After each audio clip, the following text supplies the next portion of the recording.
Dahil lumipad na si Gia de Guzman pa Japan at nabakante ang kanyang pwesto para sa Alas Pilipinas at ang isa sa napili ni Coach Jorge ay ang bata na naman ni Coach Ramil na si Mars Alba.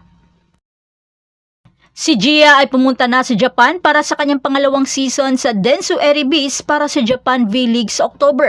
Kaya si Alba, isang dating Lasal Lady Spikers at isang standout player sa PVL, ay sumali sa team bilang isang setter para punan ang malalaking sapatos na iniwan ni Gia de Guzman. Si Alba ay agad nakitaan ng galing at tara ating suriin kung bakit siya ang perpektong dagdag sa national team at matagal na rin pala siyang nililigawan ni Coach Jorge para sa Alas Pilipinas. Tara at ating alamin kung bakit.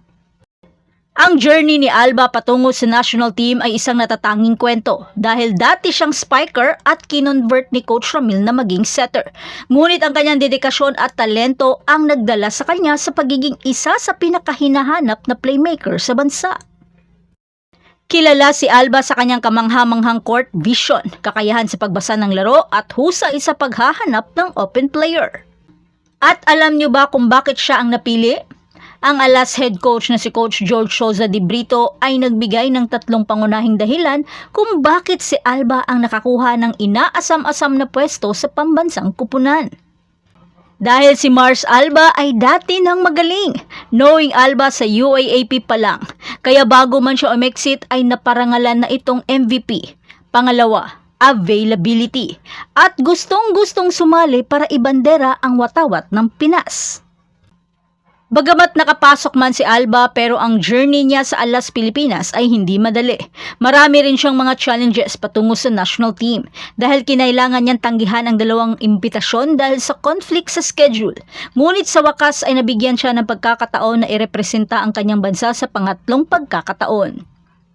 Ang pag-join sa koponan kasama ang kanyang dating mga kasamahan sa Lasal tulad ni Fifi Sharma, Thea Gagate, Julia Coronel at Don Macandili Katindig ay isang pangarap na natupad para kay Alba.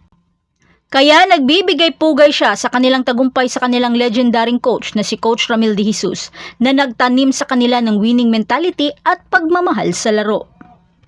At excited na ang mga Pinoy sa mga maaari niya pang magawa kasama ang national team at subaybayan ang kanyang journey.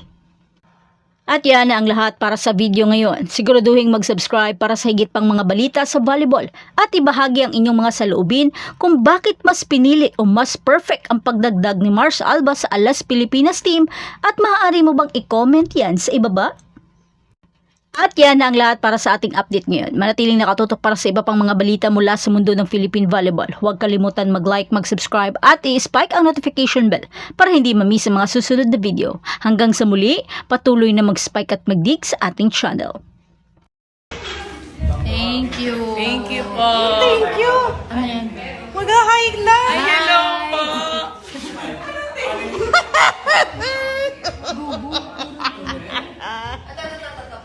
Thank you, Dax. Thank you, Dax. Hey, Dax. Dax, thank you. Thank you. Oh, Dax. 1, 2, 3. Thank you, Dax.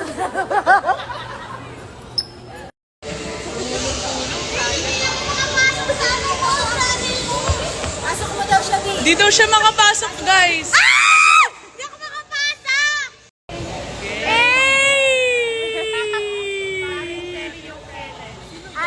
Nakapasok na siya, guys. Paano yun? Bakit?